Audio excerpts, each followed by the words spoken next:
مہینہ شروع ہے، اللہ تعالیٰ نے اس مہینے کی وجہ سے اس امت کو بڑی عزتیں عطا فرمائی ہیں۔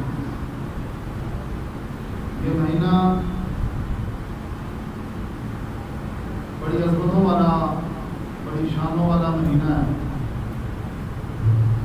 اور اس مہینے میں اللہ تعالیٰ نے یہ پہلے عشرے کے اندر ہی یہ شان رکھی ہے کہ اس میں سارے دن ہی بڑے بابرکت ہیں۔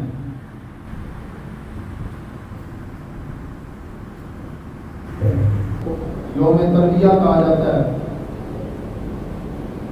جو ہمارے یہاں ادھر پیر کے دن 8 ذو الحج ہوگا، یوم تربیہ، اس کی بھی بڑی فضیلت ہے۔ اور 9 ذو الحج کو یوم عرفہ کہتے ہیں، 10 ذو الحج کو یوم نحر ہے، قربانی کا دن، اور پھر 11، 12 اور 13 یہ ایام تشریق کہلاتے ہیں۔ یعنی آنے والا پورا ہفتہ ہی جو ہے نا، یہ بڑا بابرکت ہے۔ سیدنا ابراہیم علیہ السلام نے 8 ذو الحج کو خواب دیکھا تھا، میں اپنے بچے کو قربان کر رہا ہوں۔ 8 ذو الحج کو یوم تربیہ کا نام دیا گیا، اور پھر اس خواب میں آپ نے جو معرفت حاصل کر لی، جو پہچان لیا خواب کی حقیقت کو، تو وہ 9 ذو الحج کا دن تھا، اس لیے اس کو یوم عرفہ پہچاننے کا دن کہا جاتا ہے۔ اور پھر 10 ذو الحج کو آپ نے اپنے بیٹے کو اللہ کی بارگاہ میں پیش کرنے کے لیے تیاری کر لی، قربان کرنے کے لیے آپ مقام منا پہ چلے گئے۔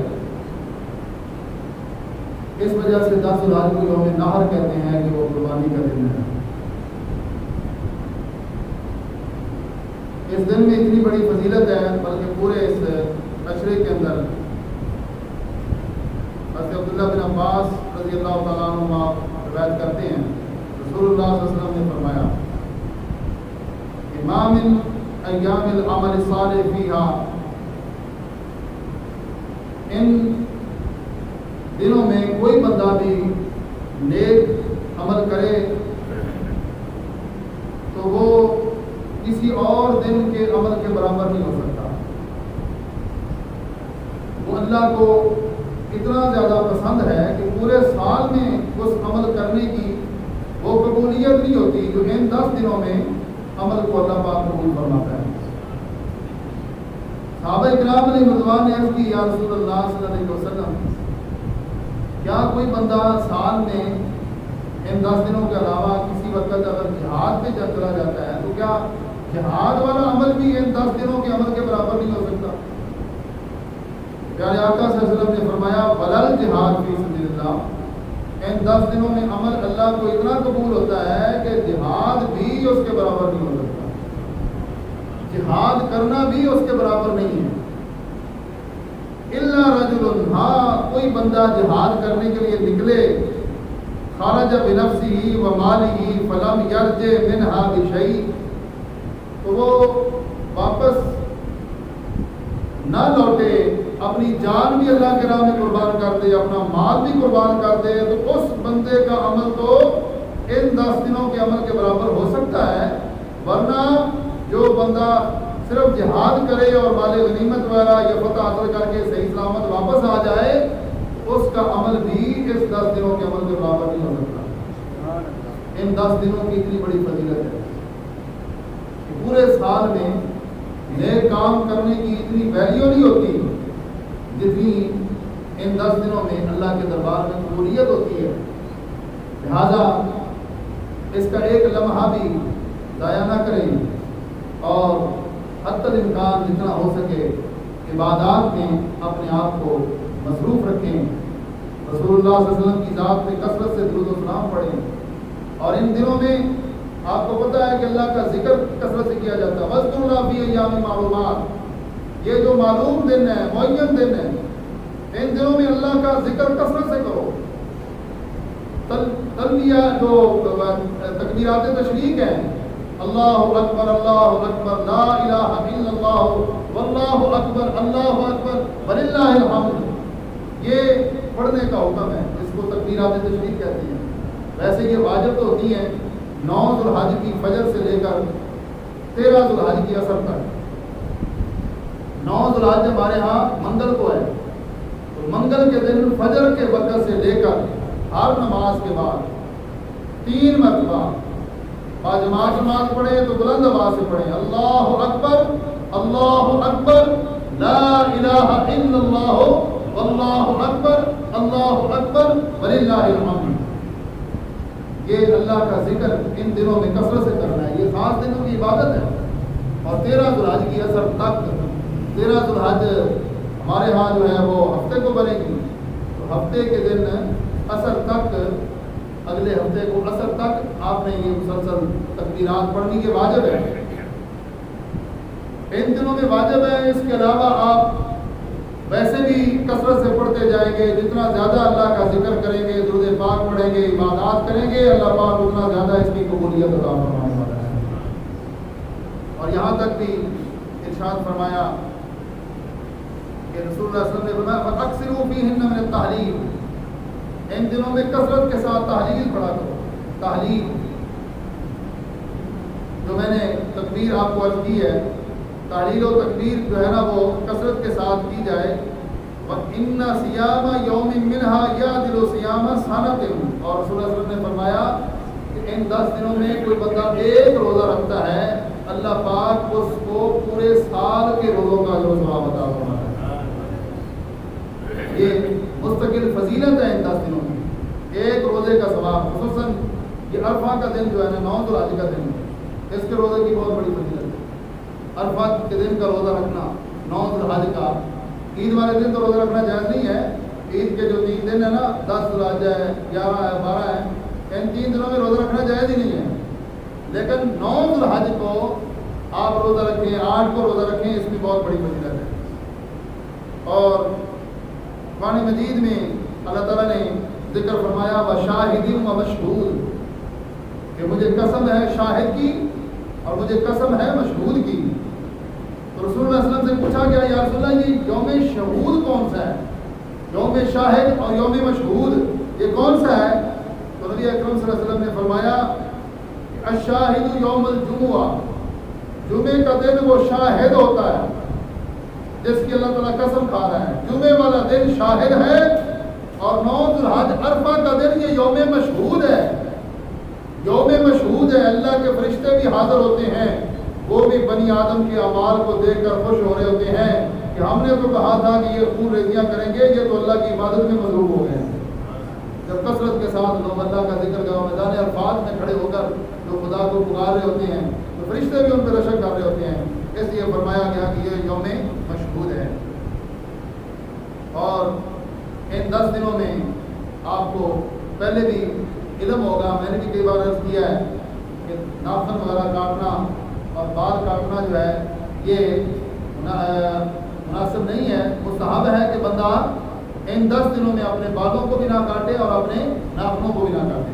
قربانی کرنے کے بعد کیونکہ حاجیوں کے ساتھ مشابہت بھی ہے، حاجی جو حالت احرام میں ہوتے ہیں نا تو ان کے لیے نہ بال کاٹنا جائز ہے نہ ناخن کاٹنا جائز ہے، تو بندہ یہاں رہتے ہوئے بھی ان کی مشابہت اختیار کر سکتا ہے، بال نہ کاٹے ناخن نہ کاٹے، کیونکہ رسول اللہ صلی اللہ علیہ وسلم نے فرمایا، وہ روشن کی حدیث ہے اذا دخل العشر واراد احدكم ان يضحي فليمسك عن شعره واظفاره، انہوں نے فرمایا کہ جب یہ آخری اشرا یہ ذوالحج کا اشرا آ جائے، آخری مہینے کا، اسلامی مہینوں میں سے آخری مہینہ یہ اس کا یہ اشرا شروع ہو جائے، اس کے 10 دن، تو جو بندہ قربانی کرنا چاہتا ہے اس کے لیے بھی اور جو نہیں کرنا چاہتا اس کے لیے بھی مستحب ہے کہ وہ نہ اپنے بال کاٹے اور نہ اپنے ناخن کاٹے 10 دنوں میں۔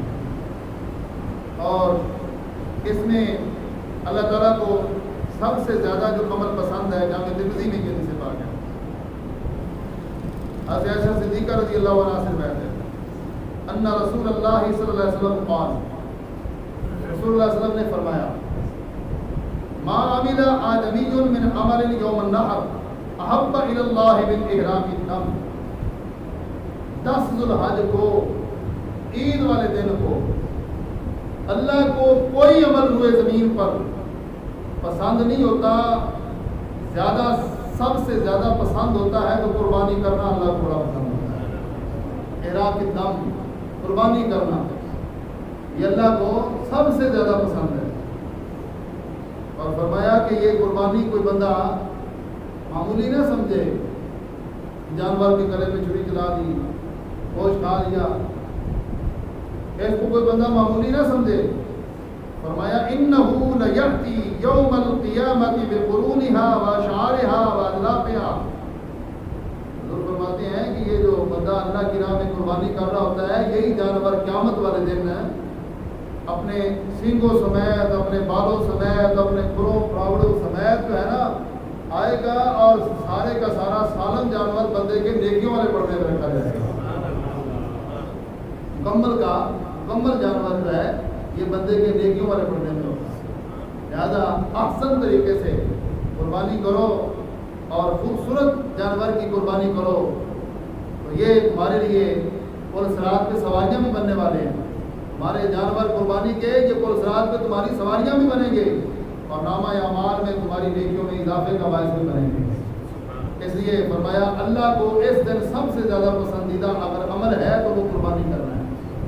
میں زیادہ اس چیز کو بار بار اس لیے دہرا رہا ہوں کہ آج ایک فتنے کا دور ہے۔ مشرف دور میں یہ فتنہ شروع ہوا تھا جب اس نے کہا تھا کہ خواہ مخواہ اتنے جانور قربان کر دیے جاتے ہیں، اس سے بہتر ہے کہ چند قربانیاں کر لو تو باقی پیسے اکٹھے کر کے تو وہ غریبوں کو ایسے پیسے ہی تقسیم کر دو۔ اس طرح کے ایک فتنہ ان دنوں میں بڑا شروع ہو جاتا ہے۔ یہ جو لبرل قسم کے دین بیدار لوگ ہیں نا، وہ ان دنوں میں آ کے بڑے ان کو غریب یاد آتے ہیں۔ ان کو پوچھا جائے کہ یہ جو تم نے فضول خرچیاں کی ہوئی ہیں، اس میں مہنگے موبائل رکھے ہوئے ہیں، مہنگی گاڑیاں رکھی ہوئی ہیں، فضول خرچیاں کرتے پھر رہے، اس وقت تمہیں غریب یاد نہیں آتے؟ جب کسی اسلام کے رکن پہ لوگ عمل کرنے لگے تو تمہیں غریب یاد آ جاتے ہیں۔ حالانکہ جتنا ان قربانی کے دنوں میں غریبوں کا خیال رکھا جاتا ہے اتنا پورے سال میں کوئی نہیں رکھتا۔ اس بندے کو بھی گوشت کھانا نصیب ہو جاتا ہے جس نے پورا سال گوشت نہ کھایا، جس کو گوشت ملا ہی نہ ہو، اللہ تعالیٰ قربانی کی وجہ سے اس کو بھی گوشت کھانا نصیب فرما دیتا ہے۔ اس لیے یہ سوچ لوگوں کی غلط ہے کہ قربانی کے بدلے وہ کہیں کہ پیسے اکٹھے کر کے غریب کو دے دیں، وہ قربانی نہیں ہوگی اور نہ ہی وہ عمل قبول ہوگا، کیونکہ میرے آقا فرماتی ہیں کہ 10 ذوالحج کو سب سے بڑا عمل جو اللہ کی بارگاہ میں قبول ہوتا ہے وہ ایک ہی عمل ہے، اور وہ قربانی کرنا ہے۔ لوگ اس سے کنارہ کشی کر رہی ہیں، دن بدن تعداد بڑھتی جا رہی ہے قربانی نہ کرنے والوں کی۔ بہانے کر دیتے ہیں جی اس دفعہ ہاتھ ذرا تنگ ہے جی، اس دفعہ ہم نہیں کر سکتے، اگلے سال کر لیں گے۔ حالانکہ یہ نہیں پتا کہ ہمارے اوپر واجب ہے، اور واجب ادا کرنے سے ہی ادا ہوگا۔ وہ تھوڑے سے کوئی قرضہ چڑھ جائے کسی پہ تو وہ کہتے ہیں ویسے نہیں، اس سال ہم نے نہیں کرنی۔ حالانکہ جو اس کی پراپرٹی ہے، جو جائیداد ہے، وہ شمار کی جائے تو اس کے مقابلے میں قرضہ تو بالکل معمولی سا ہوگا۔ تو صاحب نصاب بندہ جو ہے، یعنی جس کے پاس 52.5 تولے چاندی کی مقدار، ضرورت سے زائد چیزوں کے علاوہ 52.5 تولے چاندی کی مالیت، تقریباً 80,000 کے قریب جس بندے کے پاس مالیت کی چیزیں ہوں، اس بندے پہ قربانی کرنا واجب ہے۔ قربانی کرنا واجب ہے، نہیں کرے گا تو میرے آقا صلی اللہ علیہ وسلم فرماتی ہیں من وجد ساعتاً، جو بندہ وسعت پائے، استطاعت ہو قربانی کرنے کی، پھر بھی نہ کرے، فلا یقربن مصلانا، وہ ہماری عیدگاہ کے قریب نہ آئے، وہ ہماری مسجد کے قریب نہ آئے۔ حالانکہ میرے آقا صلی اللہ علیہ وسلم تو ساری زندگی لوگوں کو مسجد کی طرف بلاتے رہے ہیں، مسجد کی طرف لوگوں کو قریب کرتے رہے ہیں، لیکن قربانی نہ کرنے والے پر حضور اتنا ناراض ہوتے ہیں۔ حضور فرماتے ہیں ہمیں کوئی ضرورت ہی نہیں اس کی کہ وہ ہماری مسجد میں آئے یا ہماری عیدگاہ میں آئے۔ اس طرح کے بہانے چھوڑ کر جن لوگوں کے اوپر بھی قربانی کرنی واجب ہے، میں نے نصاب بتا دیا آپ کا۔ زکوٰۃ میں اور قربانی میں یہ فرق ہے کہ زکوٰۃ میں سال گزرنا ضروری ہوتا ہے۔ ضرورت سے زائد چیزیں جو بندے کے پاس ہو نا، مال تجارت ہے، سونا ہے، چاندی ہے، سونا اگر خالی ہے کوئی اور چیز نہیں ہے تو پھر 7.5 تولے سونے پر زکوٰۃ واجب ہوتی ہے۔ چاندی ہے تو پھر 10 درہم، اپنا 52.5 تولے چاندی جو ہے 200 درہم، 52.5 تولے چاندی یا اس کی مالیت یا اس مالیت کے برابر مال تجارت اس کے پاس ہو تو اس پر قربانی کرنا بھی واجب ہے، اور اس پر زکوٰۃ کے لیے سال گزرنا ضروری ہے، لیکن قربانی کے لیے سال گزرنا ضروری نہیں ہے۔ اگر قربانی کے دنوں میں ہی بندے کے پاس اتنی دولت آ گئی ہے کہ وہ صاحب نصاب بن گیا ہے تو اس پہ قربانی کرنا واجب ہوگا، قربانی کرنا اس پہ واجب ہوگا، واجب کو ادا کرنا ضروری ہے۔ اس لیے بڑے اچھے خاصے لوگ دیکھے گئے ہیں قربانی والے دن ان کو لائن بنا کے کھڑے ہوں گے گوشت لینے کے لیے، اور اکٹھے ہوں گے کہ ہم نے خود قربانی نہیں کی اس لیے ہم دوسروں کے گھر سے مانگ کے لے آتے ہیں، حالانکہ خود دیکھا جائے تو ان پہ خود واجب ہے قربانی۔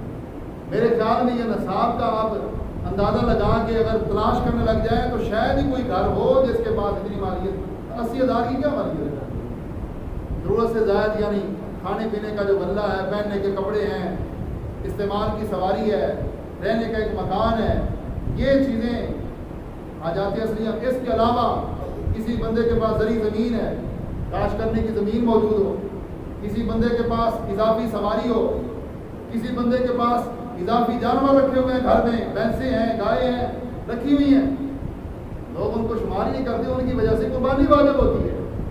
حتیٰ کہ علماء نے لکھا ہے کہ جو عورتوں کو جہیز ملتا ہے نا ماں باپ کی طرف سے، جو سارا سال وہ بڑے سنبھال کے رکھتی رہتی ہے، اور استعمال وہ نہیں ہوتا، جو استعمال ہو تو وہ تو ضرورت کے اندر آ گیا نا، جو استعمال نہیں ہوتا اس کی مالیت بھی اگر 52.5 تولے چاندی پر پہنچ جائے گی تو خامد پر الگ قربانی واجب ہوگی، بیوی پر الگ قربانی واجب ہوگی، بیوی پر بھی واجب ہے، جبکہ بیوی کی ملکیت میں وہ علیحدہ ہو۔ اگر بیوی اپنے خامد کی ملکیت میں کر دے کہ سارا کوئی تیرا ہی ہے تو پھر صرف خامد پر واجب ہے۔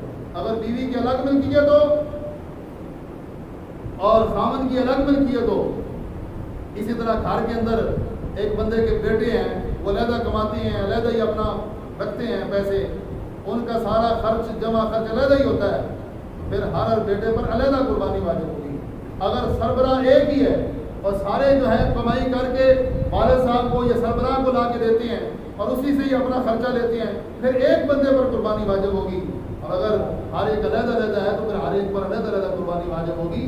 اس لیے میرے آقا صلی اللہ علیہ وسلم نے قربانی کی اہمیت کو اجاگر کرتے ہوئے فرمایا کہ اللہ کو سب سے زیادہ عمل پسند ہوتا ہے 10 ذو الحج کو، قربانی والے دن کو، تو وہ قربانی کرنا ہوتا ہے، زیادہ قربانی کرو گے اللہ بھی راضی ہو جائے گا، مدینے والے آقا بھی راضی ہو جائے گا۔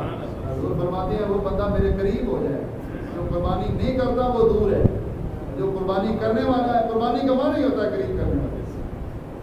قربانی ویسے تو ہے نا ہم جانور کو ذبح کرتے ہیں، لیکن اس کو کہتے ہیں ہم قربانی ہیں۔ قربانی کا معنی ہے کہ یہ قریب کرنے والی ہے، بندہ گناہگار ہو، قربانی کیا کرتی ہے؟ بندے کو گناہوں سے نکال کے اللہ کے بھی قریب کر دیتی ہے اور اس دعا کے قریب بھی کر دیتی ہے۔ اس لیے یہ عمل اللہ کو بڑا پسند ہے۔ وَإِنَّ الدَّمَ، اور حضور فرماتے ہیں جامع ترمذی کے الفاظ، وَأَنَّ الدَّمَ لَيَقَعُ مِنَ اللَّهِ بِمَكَانٍ قبل ان یقع من الارض۔ حضور فرماتے ہیں کہ بندہ جب قربانی کر رہا ہوتا ہے، خون جو ہے نا وہ زمین پر بعد میں گرتا ہے، اللہ کے دربار میں قبول پہلے ہو جاتا ہے۔ یہ خون آپ نے چھری پھیری، فوراً زمین پہ قطرے گرتے ہیں، ہماری نظروں کے سامنے ہوتے ہیں۔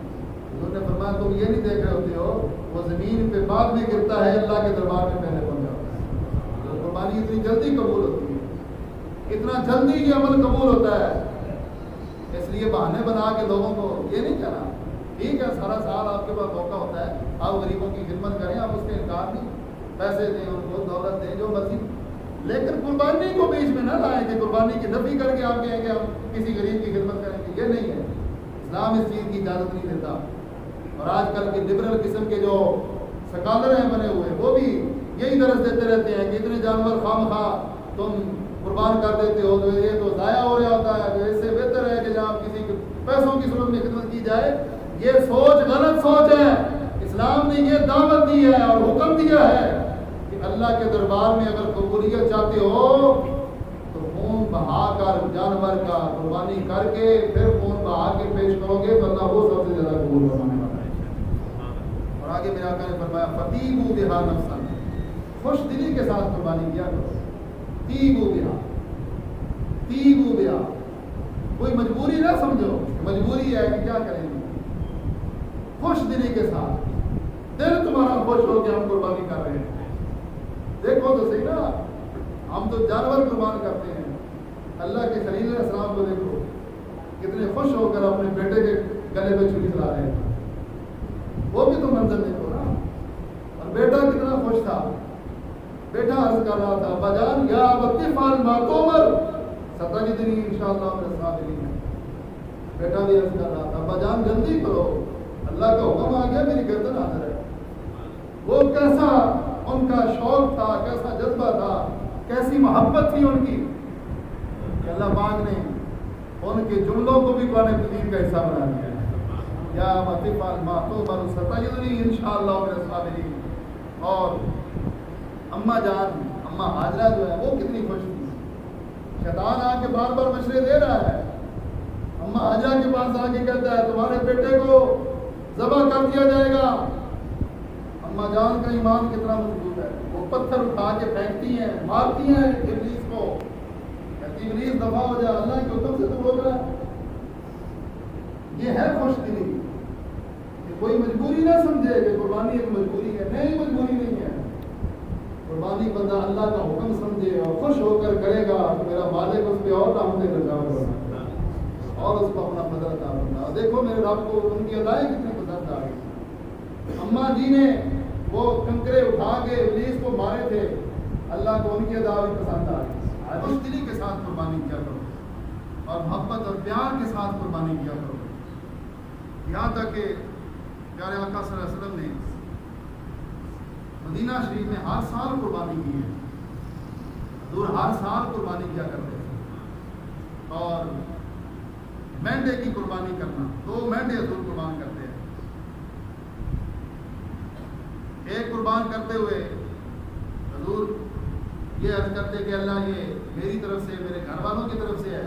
اور دوسرا قربان کرتے ہوئے حضور فرماتے اللہ کی بارگاہ میں عرض کرتے اللہ کہ میری ساری امت کی طرف سے ہے، ساری امت کی طرف سے حضور نے قربانی کروائی.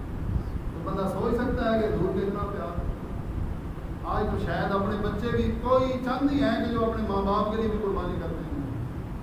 میرے آقا صلی اللہ علیہ وسلم نے ساری امت کی طرف سے قربانی کروائی. ہر سال حضور کرتے رہے. ہر سال حضور نے امت کا نام لے کر اللہ میری امت کی طرف سے بھی قبول کرا. اور مولا علی رضی اللہ عنہ فرماتے ہیں مجھے حضور نے وصیت فرمائی تھی کہ میں ہر سال 2 قربانیاں کروں. مولا علی ساری زندگی 2 قربانیاں کرتے رہے، ایک اپنی طرف سے اور ایک رسول اللہ صلی اللہ علیہ وسلم کی طرف سے، حضور کی طرف سے بھی. ہر سال قربانی کرتے رہے اور محبت کا اظہار کرتے رہے. اگر بندے کو توفیق نصیب ہو، اگر استطاعت نصیب ہے تو بندہ اس سنت پہ بھی عمل کرے. اپنے بزرگوں کی طرف سے، رسول اللہ صلی اللہ علیہ وسلم کی طرف سے بھی قربانی، سادات جو ہیں ان کو چاہیے رسول اللہ صلی اللہ علیہ وسلم. لیکن یہ مسئلہ یاد رکھیں، اپنے اوپر جو قربانی واجب ہے نا وہ پہلے ادا کرنی ضروری ہے. کوئی اضافی قربانی کرنی ہے تو وہ آپ فوج شدگان کی طرف سے بھی کریں، ماں باپ کی طرف سے بھی کریں. کچھ لوگ کہتے ہیں جی نہیں ہم اپنی طرف سے نہیں کر رہے ہیں، ماں باپ جو فوت ہو چکے ہیں ان کی طرف سے کر رہے ہیں. تو اپنے ذمہ جو واجب ہے وہ برقرار رہے گا، وہ ادا کریں گے تو ادا ہوگا. تو اس کی صورت یہ اگر استطاعت نہیں ہے، آپ ایک ہی قربانی کر سکتے ہیں تو اس کا طریقہ یہ ہے کہ آپ اپنی طرف سے قربانی کر لیں اور اصحال ثواب جو ہے وہ اپنے ماں باپ کو بھی پہنچا دیں، حضور کی ساری امت کو پہنچا دیں. مسئلہ ذہن میں رکھیں. کچھ لوگ پوچھتے ہیں کہ ہم جی اپنی طرف سے قربانی نہیں کر رہے، ایک ہی قربانی کرنی ہے تو والد صاحب یا والدہ صاحبہ کی طرف سے ہم، میں کہتا ہوں کہ وہ ٹھیک ہے ان کی طرف سے کریں، لیکن اپنی جو واجب ہے نا وہ واجب ذمہ رہے گا، وہ ضروری ہوگا ادا کرنا. اس سے آپ اس چیز کا بھی اندازہ لگائیں کہ کچھ لوگ جو کہتے ہیں کہ فوج شدگان کو ثواب نہیں پہنچتا، فوج شدگان کو ثواب نہیں پہنچتا، کسی عمل کا کوئی فائدہ نہیں ہوتا، ختم شریف کی کوئی ضرورت نہیں ہے، کوئی بھی جانور ذبح کر کے اس کا ثواب نہیں پہنچایا جا سکتا. کچھ لوگ یہ آج کل درس دے رہے ہیں. یہ حدیث بتا رہی ہے کہ رسول اللہ صلی اللہ علیہ وسلم نے ساری امت کی طرف سے قربانی کر کے یہ بتا دیا کہ جو زندہ ہوتے ہیں ان کو بھی ثواب پہنچتا ہے، جو فوت شدہ ہو ان کی طرف سے بھی ثواب پہنچتا ہے، ان کو بھی ثواب پہنچتا ہے قربانی کا. میرے آقا صلی اللہ علیہ وسلم نے قربانی فرمائی اور مولا علی رضی اللہ عنہ فرما کے اس عمل پہ مور تصدیق لگا دی کہ جو فوت ہو چکے ہیں ان کو عمل کا ثواب پہنچتا ہے. سارے بولو عمل کا ثواب پہنچتا ہے. اللہ تبارک و تعالیٰ نے یہ عقیدہ علیہ السلام کو عطا فرمایا. باقی ہر وقت یہ کہتے نہیں کوئی فائدہ نہیں، کوئی کھانے پکا کے تقسیم کرنے کا کوئی فائدہ نہیں، کوئی جانور ذبح کر کے اصالہ ثواب کرنے کا کوئی. میں کہا تمہارا مذہب اپنی عقل پہ مبنی ہے، ہمارا مذہب اللہ کے فضل سے قرآن و سنت سے معقول ہے. اور رسول اللہ صلی اللہ علیہ وسلم نے جو قربانی فرمائی وہ جانور کتنے خوبصورت ہوتے تھے. مینڈا کہتے ہیں دمبے کی قربانی حضور نے فرمائی. دو دمبے جو قربان کیے تو وہ کس طرح کا تھا؟ ایسے ابو سعید خدری رضی اللہ عنہ روایت کرتے ہیں، یہ بھی جامع ترمذی میں حدیث پاک. ضحى رسول اللہ صلی اللہ علیہ وسلم بکبشین،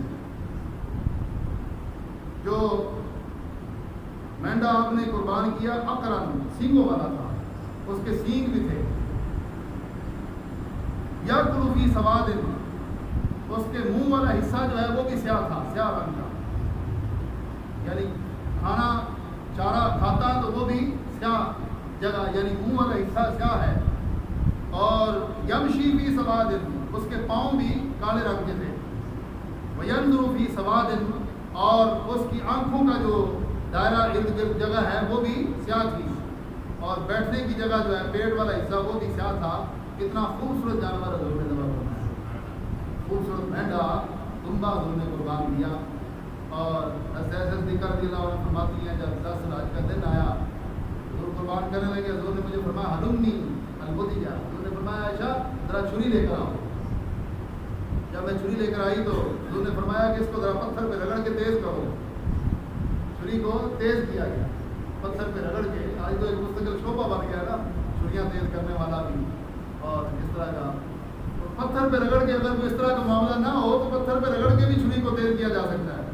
عائشہ صدیقہ فرماتی ہے میں نے چھری کو تیز کیا تو میں نے رسول اللہ صلی اللہ علیہ وسلم کو جب چھری پیش کی تو حضور نے خود اس دمبے کو پکڑ کے لٹایا، اور لٹا کے حضور نے یہ دعا پڑھی، اللہم تقبل منی ومن اہل بیتی ومن امت محمد صلی اللہ علیہ وسلم. اے اللہ میری طرف سے بھی قبول فرما، میرے اہل بیت کی طرف سے بھی قبول فرما، میری ساری امت کی طرف سے قبول فرما.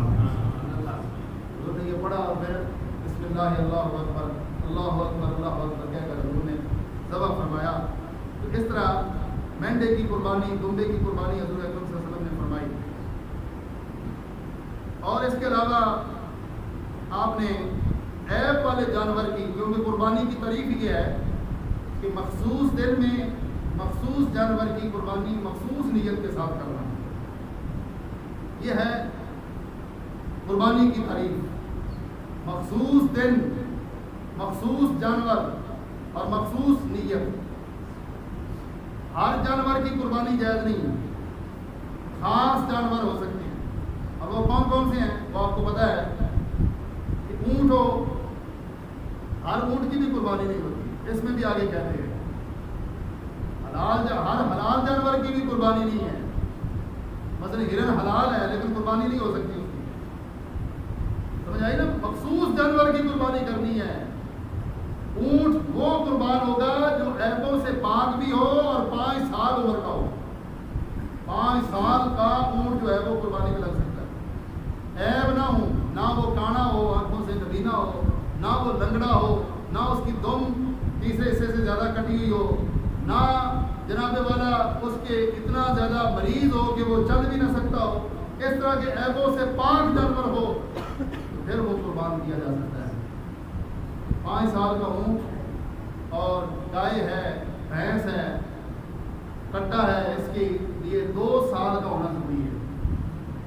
2 سال کی عمر.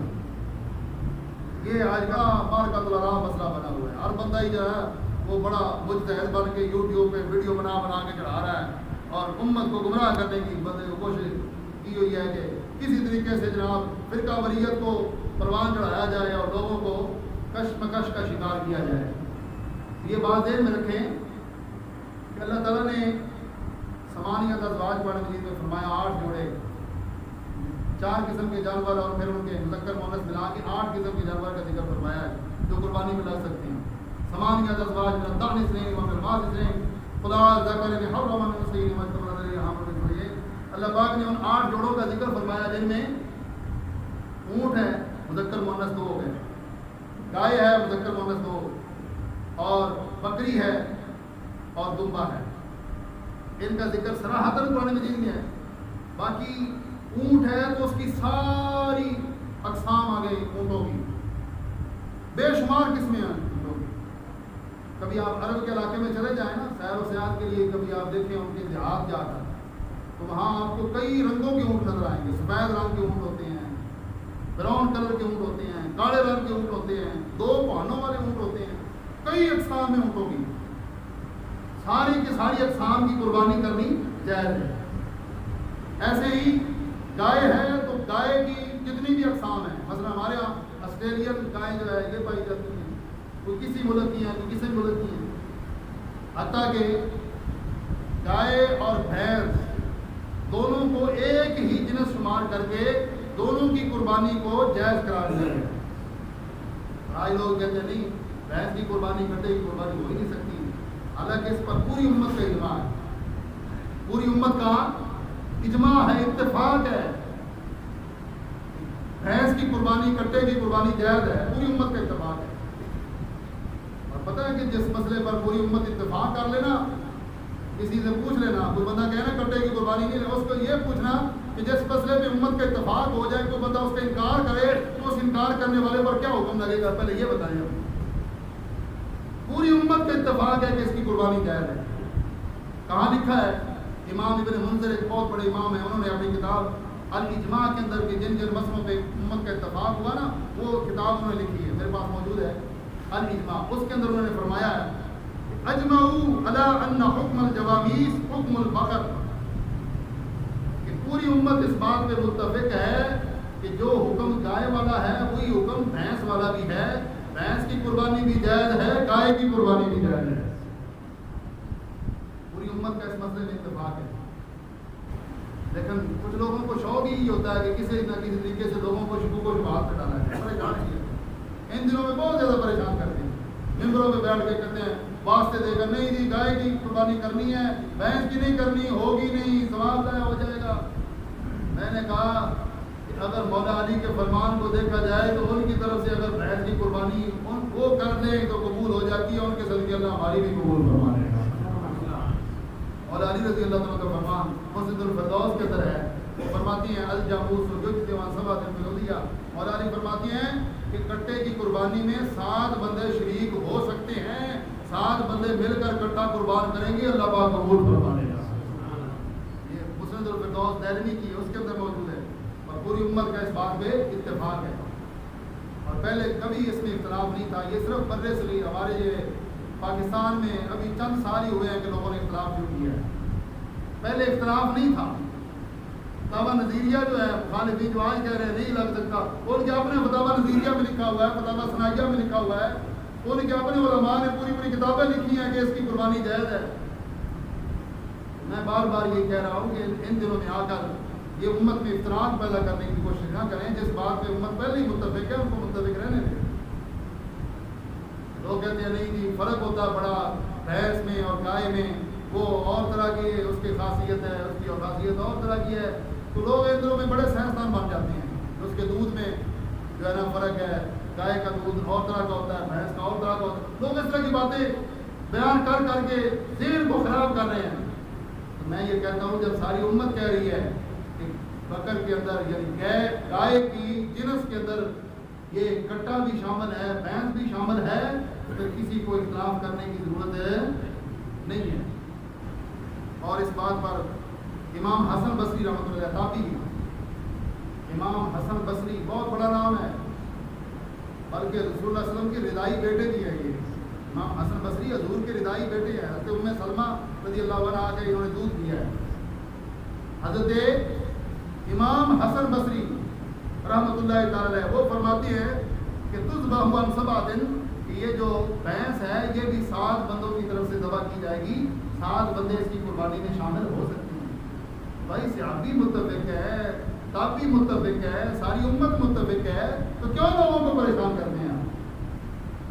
ان دنوں میں تو آپ کے علاقے میں زیادہ ہی شور مچ جاتا ہے۔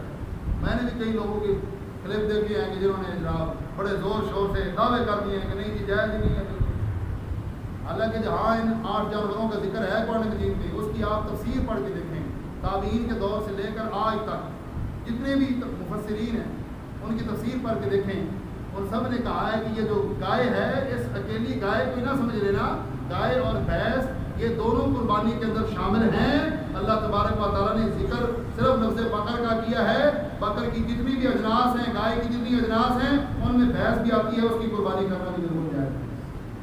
تفسیر ابن ابی حاتم صحیح سند کے ساتھ اس میں بھی لکھا ہوا ہے، در منصور امام جلال سیوطی کی کتاب ہے، اس کے اندر بھی لکھا ہوا ہے، فتح القدیر قاضی شوکانی صاحب کی ہے جو غیر مقلدین کے بہت بڑے امام ہیں، ان کے امام ہیں بہت بڑے قاضی شوکانی، وہ بھی کہتے ہیں کہ بھینس بھی گائے میں شامل ہے، اس کو علیحدہ نہ کیا جائے، پورا سال اس کو گائے کے ساتھ شامل رکھتے ہو، جب قربانی کی باری آئے تو علیحدہ کر دیتے ہو، یہ نا انصافی جائز نہیں ہے۔